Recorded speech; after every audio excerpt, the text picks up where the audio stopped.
নমস্কার, আমি ডক্টর বৈশালী রয়। আজকের এই ভিডিওতে চিনি বা গুড় এর মধ্যে কোনটা খাওয়া বেটার সেটা নিয়ে কিছু কথা বলবো। চিনি এবং গুড় দুটোরই খুব হাই ক্যালোরিজ এবং দুটোই কিন্তু গ্লাইসেমিক ইন্ডেক্স প্রচুর বেশি।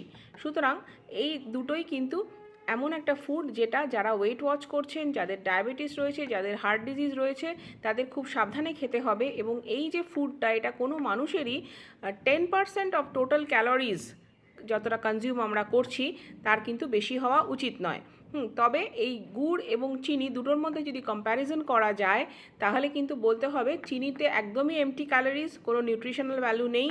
কিন্তু যদি আমরা কনসিডার করি গুড়ের কথাটা, গুড়ের মধ্যে কিন্তু কিছু পরিমাণে হলেও মিনারেলস রয়েছে, যেমন আয়রন, ম্যাগনেসিয়াম, ক্যালসিয়াম।